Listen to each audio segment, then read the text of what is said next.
নমস্কার বন্ধুরা, আমি শ্রীকান্ত।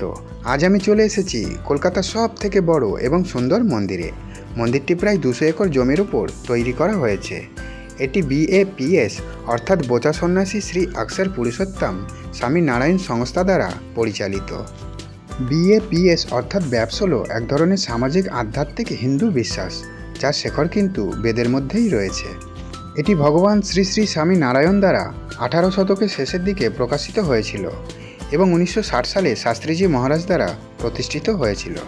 এখানে আপনারা নিজের হাতেই জল ঢেলে নীলকণ্ঠ মুনির অভিষেক করতে পারবেন। প্রধানত স্যান্ডস্টোন দ্বারা এই অসাধারণ স্থাপত্য কীর্তি গড়ে তোলা হয়েছে।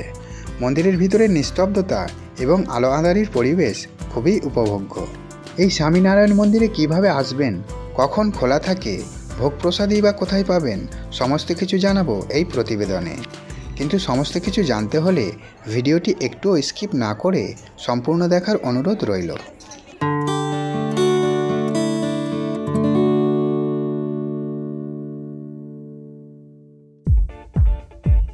স্বামী নারায়ণ মন্দির পৈলান মন্দির নামেও পরিচিত।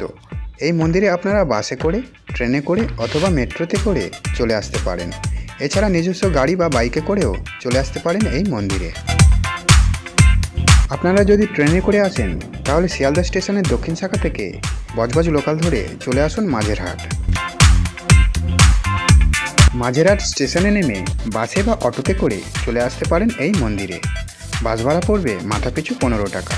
আর যদি অটো রিজার্ভ করে আসেন তাহলে অটো রিজার্ভের ভাড়া পড়বে 200 থেকে 250 টাকা।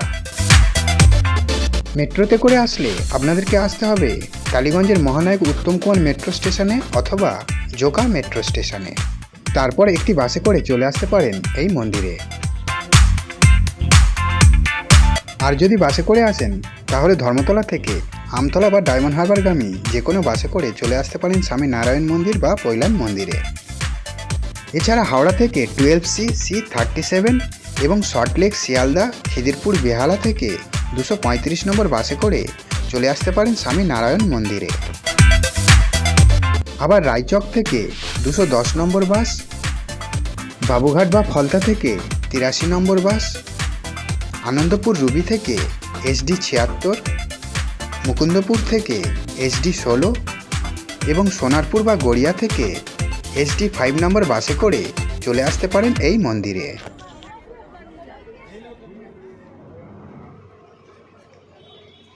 আপনারা গাড়ি নিয়ে আসলে এই মন্দিরের প্রবেশপথের ডান দিকেই 2 হুইলার এবং 4 হুইলার রাখার জন্য রয়েছে বিশাল পার্কিং লট।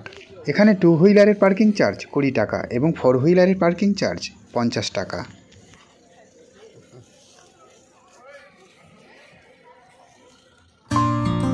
মূল প্রবেশদ্বারের বাঁদিকে রাস্তা ধরে একটু এগিয়ে আসলে পড়বে এই মন্দির।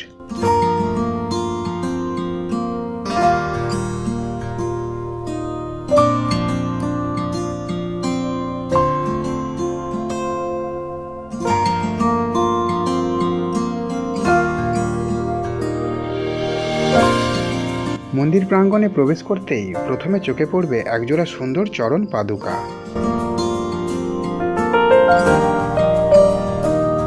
তারপর বাঁদিকে এগিয়ে গেলে রয়েছে ছোটদের জন্য ট্রাম্পোলিন জাম্পিং।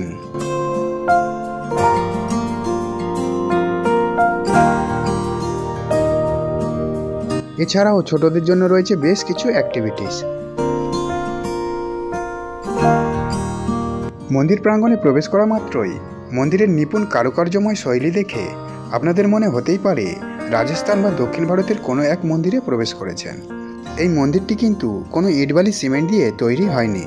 প্রধানত মার্বেল পাথর এবং রাজস্থানের গোলাপি বেলে পাথর আর লাল পাথর ব্যবহার করে হিন্দু সংস্কৃতির ঐতিহ্য মেনে এক অসাধারণ স্থাপত্য কীর্তিতে এই মন্দির গড়ে তোলা হয়। মন্দিরের বাইরে নানান বাহারি গাছ এবং ভিতরে শান্ত মনোরম পরিবেশ আর সন্ধ্যায় আলো আঁধারির পরিবেশ যেমন উপভোগ্য, তেমনই পূজা অর্চনায় মন নিমেষে প্রসন্ন হয়ে যায়।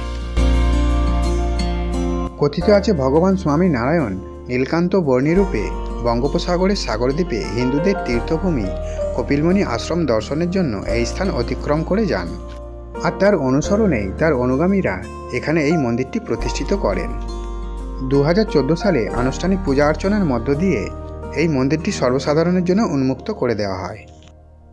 এই মন্দির সকাল 7:30 থেকে দুপুর 12টা এবং বিকেল 4টে থেকে রাত 8টা পর্যন্ত খোলা থাকে। এখানে মোট 5 বার আরতি হয়।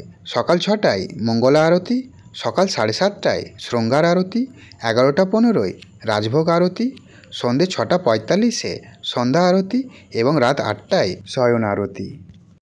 এই মন্দিরের গর্ভগৃহে রয়েছে ভগবান শ্রী স্বামী নারায়ণ, শ্রী হরিকৃষ্ণ মহারাজ, ভগবান শ্রীকৃষ্ণ ও রাধাজি, ভগবান শিব এবং মাতা পার্বতী। এছাড়াও রয়েছে বিভিন্ন দেবদেবীর শ্বেতপাথরের মূর্তি। এই মন্দিরের নিচের অংশ কোনো রাজপ্রাসাদের অন্দরমহলের থেকে কোনো অংশেই কম নয়।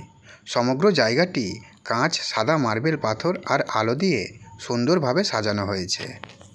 আর রয়েছে ভগজ্যোতি মহারাজ, যোগীজি মহারাজ, শাস্ত্রীজি মহারাজের শ্বেতপাথরের মূর্তি। তাছাড়া রয়েছে ভগবান শ্রী লীলকান্ত বর্ণির স্বর্ণমূর্তি, যেখানে আপনারা 50 টাকায় 2 জন বা 100 টাকায় 4 জন মিলে একটি ডালা নিয়ে ভগবান শ্রী লীলকান্ত বর্ণির স্বর্ণমূর্তিতে জল ঢেলে অভিষেক করতে পারবেন।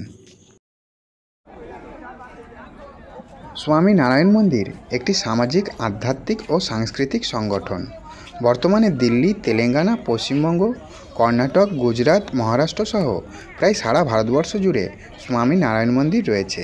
এছাড়া Australia, Kenya, Canada, Mauritius, New Zealand, Pakistan, মার্কিন যুক্তরাষ্ট্র সহ প্রায় সারা পৃথিবী জুড়ে স্বামী নারায়ণ মন্দির বর্তমান। মন্দিরের বাঁ দিক থেকে বেরিয়ে আসলে দেখতে পাবেন গোসেবা কার্যালয়। এখানে আপনারা গোসেবার জন্য কিছু দান করতে পারেন। গোসেবা কার্যালয়ের সামনে এখানকার স্থানীয় মানুষেরা সবজি বিক্রয় করছে। চাইলে আপনারা এখান থেকে ফ্রেশ সবজি কিনতে পারেন। গোসেবা কার্যালয়ের পাশেই রয়েছে এই সাহিত্য ঔষধ ভাণ্ডার।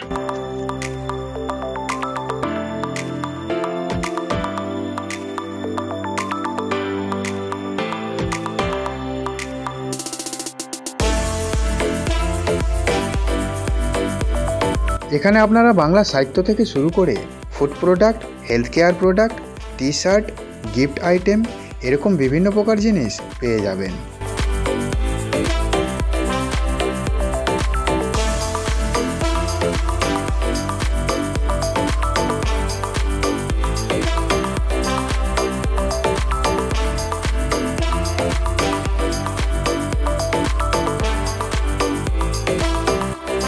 সাহিত্য ঔষধ ভাণ্ডারের ঠিক সামনেই রয়েছে এদের নিজস্ব এক বিশাল রেস্টুরেন্ট।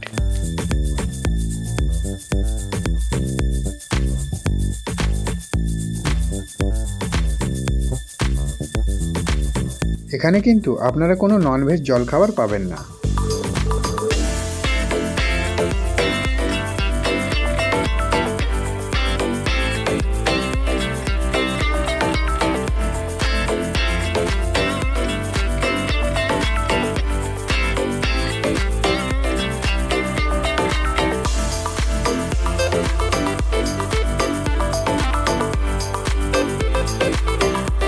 এই প্রতিবেদনটি কেমন লাগলো কমেন্ট করে জানাবেন। আর এরকম জানা অজানা ভ্রমণ সংক্রান্ত জায়গার সন্ধান পেতে চাইলে আমার চ্যানেলটিকে সাবস্ক্রাইব করে রাখবেন। তো দেখা হচ্ছে আবার একটা নতুন জায়গার সন্ধান নিয়ে।